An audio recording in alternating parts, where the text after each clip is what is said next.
No one in that room dared to breathe when Sophie screamed again.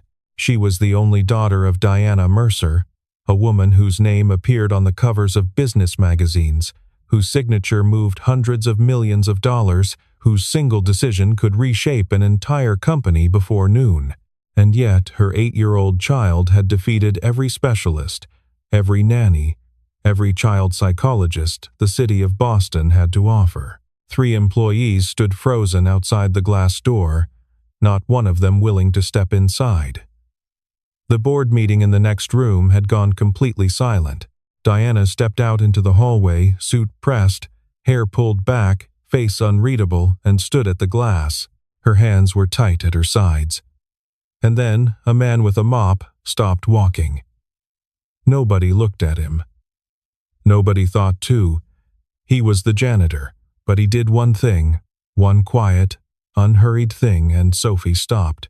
In the silence that followed, Diana Mercer stood completely still, unable to explain what she had just witnessed. That morning had started the way bad mornings always started, not with a disaster, but with a phone call. 7 minutes past 7, and the nanny was sick.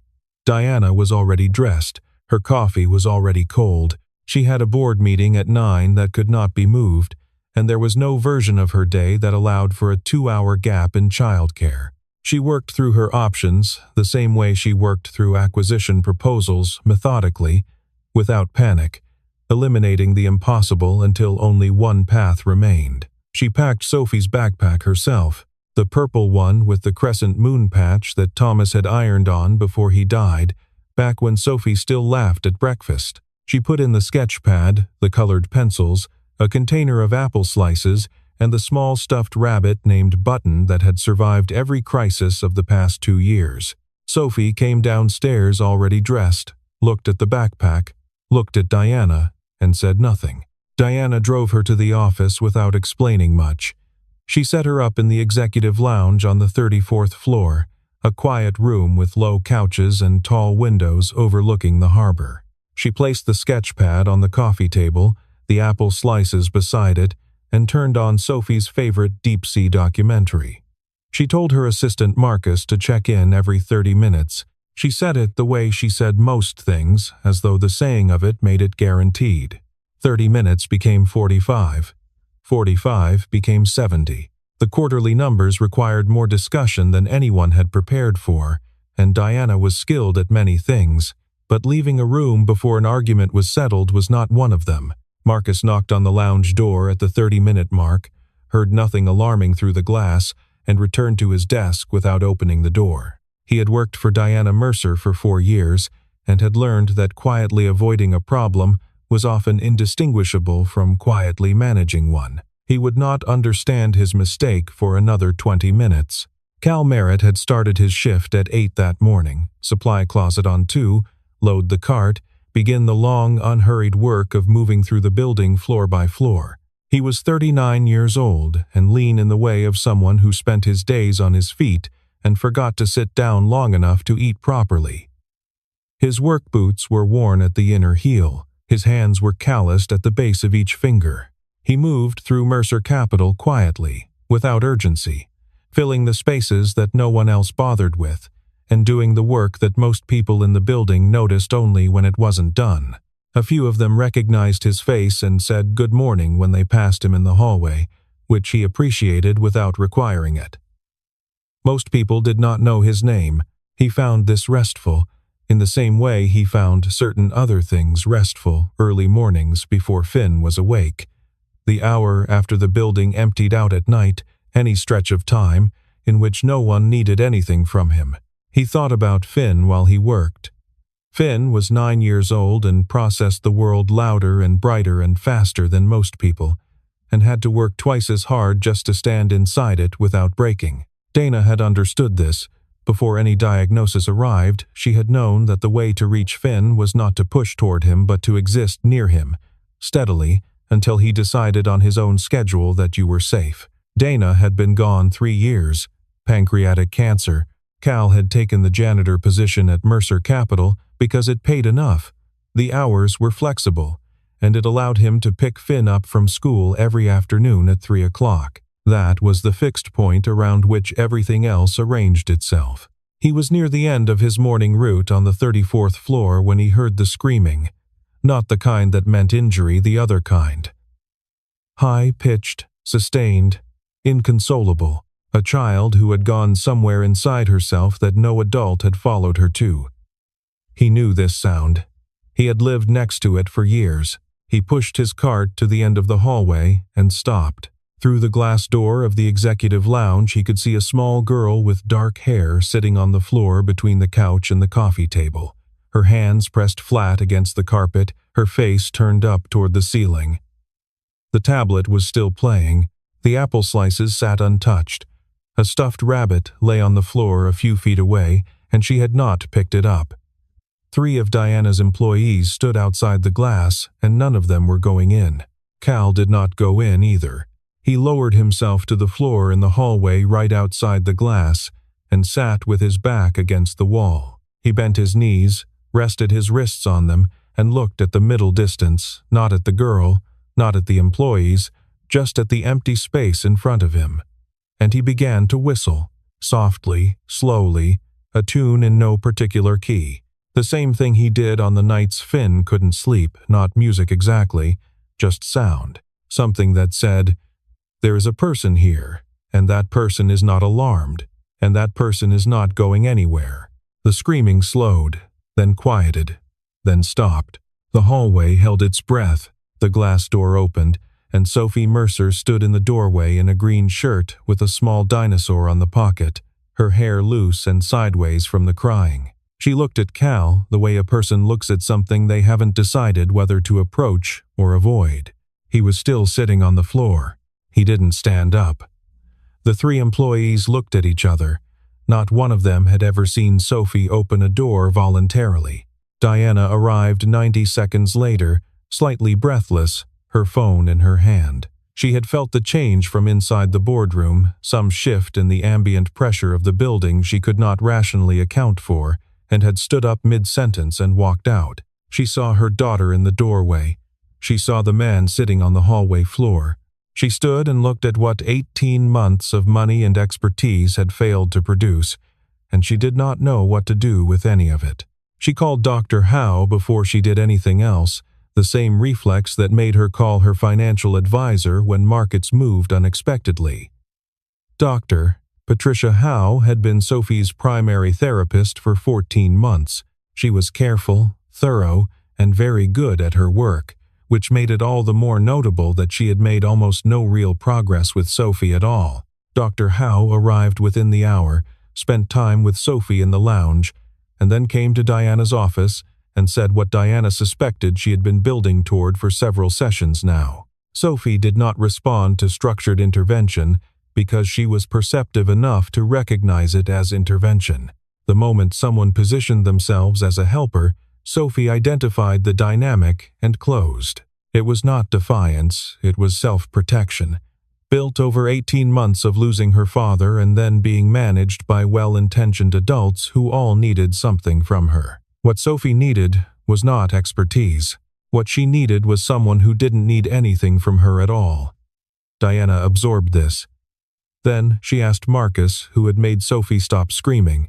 20 minutes later, Cal Merritt was sitting across from her in her office for the first time. She asked him what he had done. He said he hadn't done anything. He had sat down on the floor and whistled. She asked why. He thought about it for a moment. He said it was something he did with his son when his son was overwhelmed, stay close without making the closeness feel like pressure. You don't move toward a person who is already at capacity. You just make sure they know where you are, and you let them decide the rest. Diana looked at him for a long moment. She had paid 4 specialists and employed 11 nannies over the past 18 months, and this man who cleaned floors for a living had done in 11 minutes what none of them had managed across hundreds of collective hours. She did not know what to do with that information, so she did the only thing she knew how to do. She identified the variable. She applied resources. She offered him an arrangement. On the days Sophie came to the office, he would be assigned to the 34th floor for the full shift. She would increase his hourly rate significantly. He wouldn't need to do anything specific, just be present, the way he had been present that afternoon in the hallway. She laid it out clearly, the way she laid out all proposals, terms, expectations, compensation. Cal listened to the offer without interrupting. Then he said no. He said it without apology and without hedging. He had a son he picked up from school every afternoon at 3 o'clock, and that was not negotiable under any arrangement. He was not a childcare professional and had no interest in being compensated as one, because the moment this became a job with a rate and a description, it would become something different from whatever it currently was. He could not fully explain the distinction, but he understood it clearly enough to hold to it. Diana raised the offer. He shook his head. She raised it again and added a flexibility clause she could arrange for someone else to pick up his son on the days she needed Cal to stay later. She said it the way she said most things, as though naming the obstacle and removing it were the same as solving the problem underneath it. He said that picking up his son was not an obstacle. They sat across from each other, the CEO of a billion-dollar company and a man who pushed a cleaning cart, and neither of them moved. Then Marcus knocked and opened the door and said, in the careful voice of someone unsure how the information would land, that Sophie had come out of the lounge. She was sitting in the hallway. Specifically, she was sitting on the floor in the exact spot where Cal had been sitting earlier, cross-legged on the hallway carpet, with her sketch pad in her lap, drawing something as though she were trying the space on to see how it fit. Diana and Cal both turned to look through the glass wall of her office. Sophie was not screaming. She was not rocking. She was simply there, in a borrowed space, doing the quiet thing that 8-year-olds do when the world has gotten small enough to manage again. Neither Diana nor Cal said anything for a long moment. Diana looked at her daughter through the glass at Sophie sitting cross-legged on the carpet in the exact square of hallway where a man she had never spoken to had sat 40 minutes earlier, drawing in her sketch pad as though she had been sitting there for years, as though it were simply hers. Something shifted in Diana's chest. She was a woman who had built her career on the ability to assess a situation clearly and act before sentiment could complicate the assessment. What she felt looking through that glass was not sentiment, it was recognition. Then Cal exhaled. He said he could stay on the 34th floor on the days Sophie was in the building. He would leave at 2:45 without exception. That was the arrangement. Take it or leave it. Diana said she'd take it. It began without ceremony or documentation. On mornings when the nanny was unavailable, or when Sophie's anxiety had risen overnight and the thought of school was too much, Diana brought her daughter to the office and set her up in the executive lounge, and Cal was assigned to 34. He didn't change anything about the way he worked. Same pace, same route, same order every time, windows first, then floors, then the long corridor toward the elevator bank. The predictability was not calculated, but it mattered.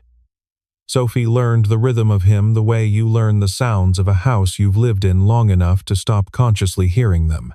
She learned that he was at the far windows around 9:15, near the elevator bank by 10, back past the lounge door sometime around 11. She learned that he whistled slow variations of the same slow tune, and that he never looked at her when he passed unless she had already looked at him first. This, she seemed to understand, was a rule or close enough to one. She did not test it. She had been tested by enough well-meaning adults to understand the difference between a person following a script and a person simply being themselves. Cal was, without question, the second kind. He was exactly the same in the hallway as he was everywhere else, and children who had learned to distrust consistency recognized real consistency when they finally encountered it.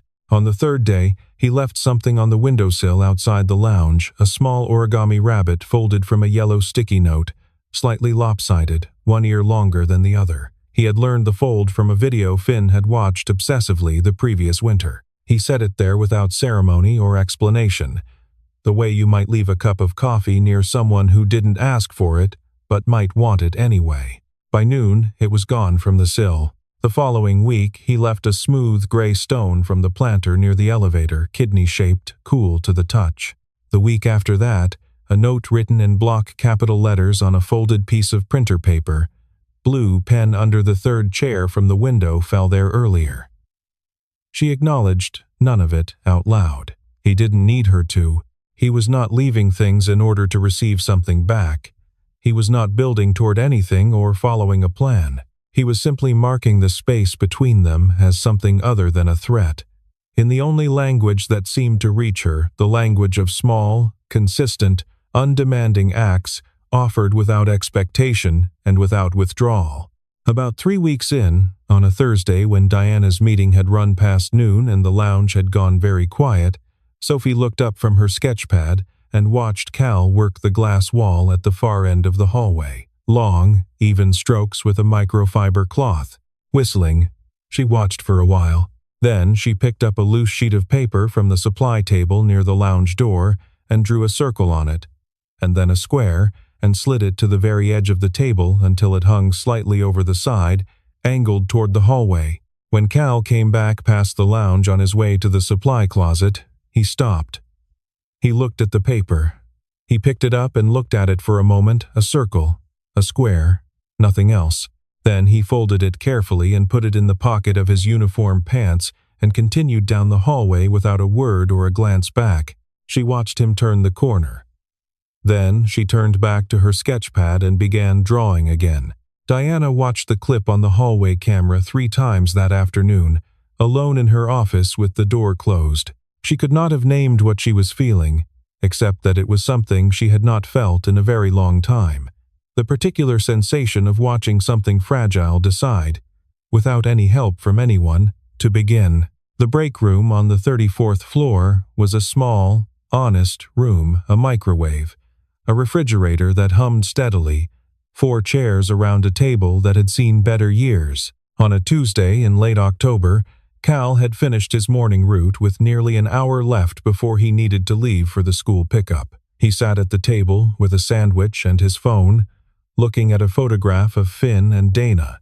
It was from a camping trip when Finn was 5 before the diagnosis, before the years of doctors and waiting, and the particular grief of watching someone you love become someone smaller. And in the photograph, Dana was laughing at something out of frame, and Finn was looking straight at the camera with the serious, unguarded expression he always wore in photographs, as though he understood the weight of being recorded and accepted it. Cal had looked at this photograph so many times that he had mostly stopped seeing it. He was looking at it now the way you look at something that keeps you in place. Diana's meeting ran long. The hallway outside the break room went quiet. Sophie appeared in the open doorway. She looked at the room, the microwave, the humming refrigerator, the table, and then at Cal, and then at the phone in his hand. Then she came inside and pulled out the chair across from him and sat in it without asking. Her feet didn't reach the floor. Cal pushed the cracker box to the center of the table. She said, "Who is that?" He said, "My wife. She passed away." Sophie looked at the photograph for a moment. Her face was still, the way a child's face goes still when something resonates at a depth they don't quite have the words for yet. Then she said, "My dad died too." She said it the way you say something simply true, not as a confession, not as an invitation, just as a fact that existed in the same room as both of them now and deserved to be said out loud. It was the first time she had said it to anyone outside of a therapy room. The first time she had said it without being invited, encouraged, or gently steered toward it. She had said it because she was sitting across from someone who had the same thing, and that seemed like enough of a reason. Cal did not say he was sorry, which was what everyone always said and which meant nothing because it was nobody's fault. He said, "Yeah, sudden is the hardest kind." Then he took another bite of his sandwich. He didn't ask her to say more. He didn't tell her she could if she wanted to. He didn't lean forward or soften his voice or arrange the silence in the particular way adults arrange it when they are waiting for a child to open up further. He just sat there and ate his sandwich, and the refrigerator hummed, and she took a cracker from the box and ate it. She stayed in the break room for 14 minutes. When she left, she didn't say goodbye, just stood up and walked out, the way you leave a place when you plan to come back to it. The next morning, sitting on the seat of Cal's cart when he arrived on 34, was a piece of paper folded into something attempting to be a dog 4 legs, a rectangle body, a square head, ears that were either triangles or wings. It was imprecise and effortful. He could see the places where she had tried a fold, undone it, and tried again. The paper slightly thicker there from the working. He folded it back along its original creases and placed it in the front pocket of his uniform shirt, where it stayed for the rest of the day. Dr. Howe called Diana on the following Monday with news she delivered carefully, as though it might evaporate if handled too directly. Sophie had slept through the night 6 consecutive nights, 9 days without a significant episode. She was asking tentatively, in the small, careful sentences she used for things she wanted to want about possibly returning to school, something she hadn't done in 4 months. Her appetite was returning. Dr. Howe said she did not fully understand what had shifted, but that something clearly had, and she wanted to be deliberate about not interfering with it. Diana understood exactly what had shifted. She had watched 14 minutes of break room security footage. She had seen her daughter sit across a table from a man who cleaned floors, say the sentence she had not been able to say to anyone in 18 months, and be met with a cracker box pushed to the center of the table and a quiet acknowledgement that sudden was the hardest kind. And Diana, who solved problems by identifying variables and applying the correct resources, did the only thing she knew how to do. She had her HR director draft a formal addendum to Cal's employment contract. Triple his hourly rate, retroactive and going forward. A new line in his job description. Child support services, 34th floor executive suite, as needed. Availability 4 days per week, with optional weekend home visits if the situation required. She reviewed the document herself and had Marcus deliver it to Cal's cart the following morning. Cal read it in the hallway. He read it twice. Then he folded it along its original crease and carried it to Diana's office and knocked on the door. She was finishing a call. She held up one finger. He waited. When she hung up, he came in and set the unsigned contract on the edge of her desk and stood with his hands at his sides. She looked at it. She said, "You haven't signed it." He said, "No." She said she had tripled his rate and built flexibility into the terms for his son's school schedule. He said he appreciated that. He said no. She asked him why, with the particular sharpness in her voice that she reserved for people who refused to be reasonable. He said that what was happening between him and Sophie was not a service. It wasn't something that could be contracted or placed inside a job description without becoming something different. The moment it had a title and a rate attached to it, Sophie would know she was perceptive enough to know, and whatever had been building between them over the past weeks would stop being real, and then it would stop working, and then Sophie would be back where she started. Diana said he was being impractical. He said that might be true. He said he cleaned floors for a living, and he knew the difference between what you were paid to do and what you actually did, and what he was doing with Sophie was the second kind, and he needed it to stay the second kind. Diana said he was a building services employee, and she was the person who ran the building, and she was telling him his role was expanding. He reached into his pocket. He set his employee ID card on the edge of her desk, beside the unsigned contract. He said, "Then, I think we're done." And he walked out. He did not go to the 34th floor the next morning. He went to his regular assignment on the 3rd floor, cleaned bathrooms, replaced a fluorescent bulb in the copy room hallway, and ate lunch at his truck in the parking garage because he didn't feel like sitting inside the building that day. Sophie came to the office because Diana had an early meeting she couldn't move. The executive lounge was set up as usual: sketchpad, pencils, apple slices, tablet, button. The rabbit propped against a throw pillow. By 10 o'clock, the lounge was quiet in a way that was different from the quiet it had been before. A thinner quiet. By 11, Sophie was asking Marcus where the cleaning man was. Marcus said he was on another floor today. Sophie looked at the hallway through the glass door and did not say anything else. By 1 in the afternoon, she had moved from the couch to the floor and was sitting with her knees pulled to her chest and the sketchpad closed in her lap. She was not screaming, not breaking anything. She was simply very still in the way that is sometimes harder to watch than the other things. Diana came out of her 2:30 call and went to check on her. She stood outside the glass of the executive lounge and looked at her daughter, and she understood with a clarity that did not require analysis what she was seeing, the weight of something missing and the knowledge that she had been the one to make it missing. She stood in the hallway for a long time without moving.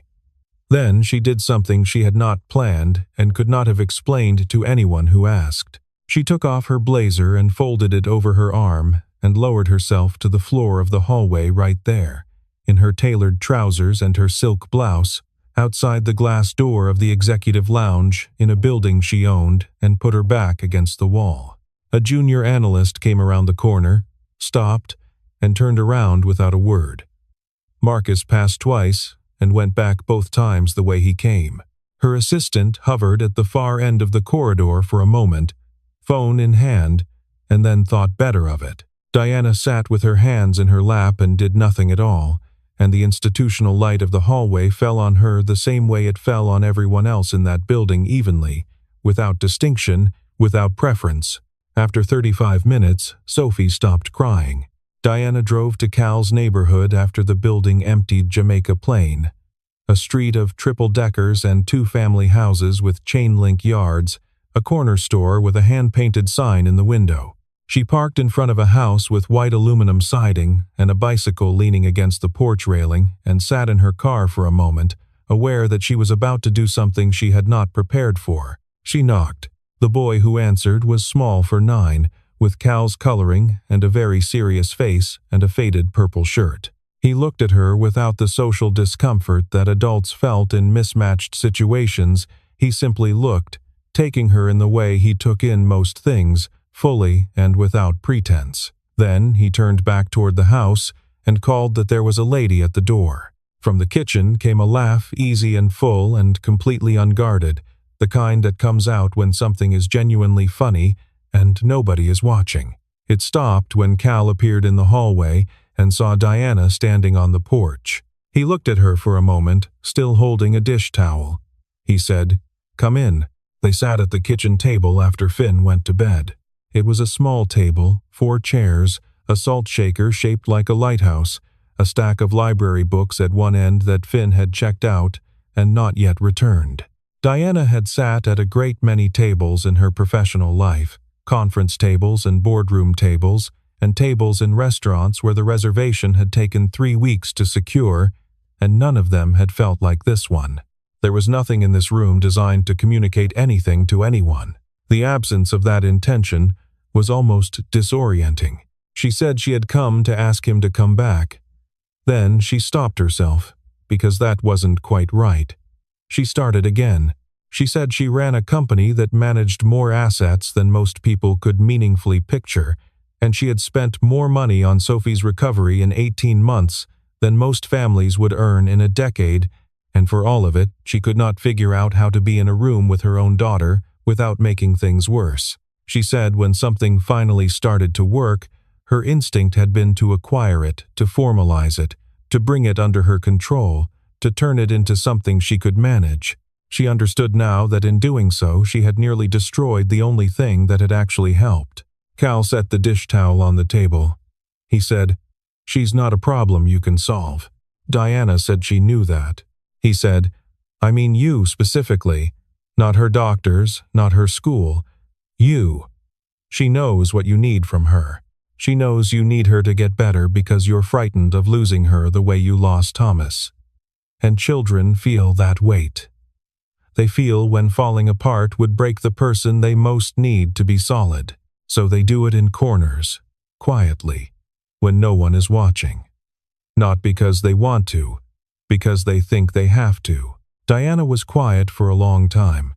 She looked at the lighthouse salt shaker sitting on the table between them. She said, "Do you think I made it worse?" He didn't answer immediately. He said he thought she had done what people do when they are frightened, tried to control the thing, tried to compress it into something manageable. He had done it with Finn. He had tried to force eye contact, tried to force responses, tried to make Finn's way of being in the world look more like what he thought normal should look like. The wanting to help had been real. The harm it did had also been real. He said both things were true at the same time, and you had to be willing to hold them both without resolving one into the other. She looked at him across the small kitchen table. She said, "Will you come back?" He said, "Same arrangement as before." She said, "Same arrangement as before." He was back the following morning at 8 o'clock without telling anyone. He collected his cart from the supply closet, took the elevator to 34, and began his route the way he always began it. Windows first, then floors, then the long corridor toward the elevator bank. He did not announce himself. He did not expect anything. He just showed up and started working, which was the same thing he had always done, and which was, in the end, the only thing he had ever actually been doing. Sophie was already in the executive lounge when Cal came past the glass door. She looked up from her sketchpad when she heard the cart wheels on the hallway floor that particular sound, at that particular pace, and they looked at each other through the glass. He gave her the same small nod he always gave, unhurried and unremarkable, the kind you offer a person you are genuinely glad to see when saying so out loud would change what the moment is. Then, he moved on down the hallway and began to whistle. 15 minutes later, the lounge door opened behind him. He kept working. Small footsteps came into the hallway and stopped. Sophie's voice, quiet and matter-of-fact, said she had left something in the break room. He said he'd check it in a bit. She went back to the lounge. In the break room, there were 2 juice boxes on the table. Small ones, apple flavor, the foil straw still attached to the side of each. He sat down and opened one. Sophie came in 10 minutes later the same way she always came in, with the slight hesitation of someone who had not quite finished deciding, and sat down across from him and poked the straw through the foil of the second box. He asked about her drawing. She said she had been trying to get a harbor seal right, but the flippers kept coming out wrong. He said flippers were probably difficult to draw accurately. She said they were also very difficult to fold if you were trying to make one from paper. He said he had never thought about folding a seal before. She said she hadn't either, until recently. He said maybe that was the next project. She said, maybe. She asked whether Finn liked animals. He said Finn had strong opinions about specific animals and was completely indifferent to all the others, and that his current fixation was the mimic octopus, which could imitate the appearance of other sea creatures to avoid being eaten. Sophie said that was genuinely impressive. He agreed it was. Near the end of the juice box, she asked him whether he missed his wife. He set his box down. He said, "Every day." She turned her juice box sideways on the table and looked at it. She said, "I miss my dad every day too." He said, "I know." She looked up at him. She said, "How do you know?" He said, "Because you come in here and you sit across from me and you don't say much, and that's what missing someone looks like when you're carrying it by yourself." She thought about that. She nodded slowly, the way a person nods when something true has been said and there is nothing useful left to add.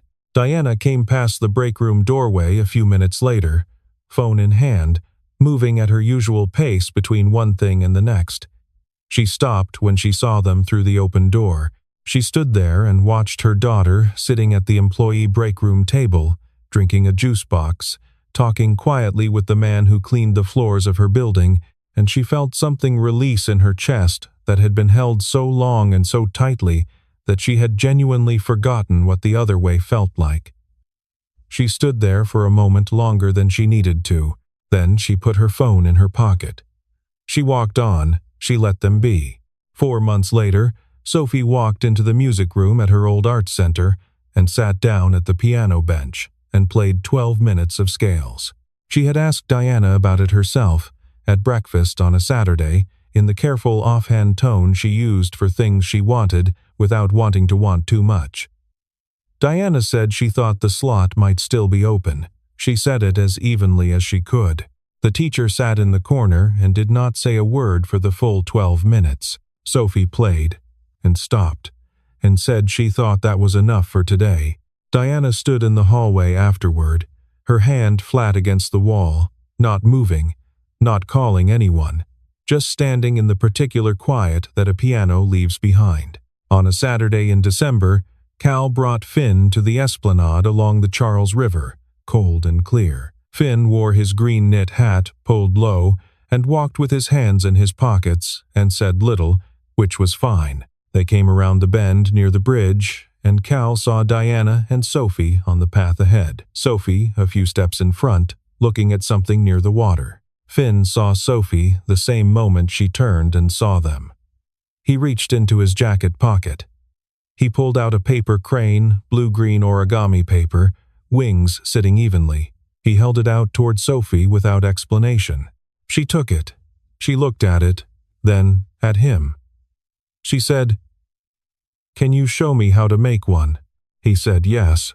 They sat down on the cold grass, and Finn pulled a second square from his other pocket and began from the beginning.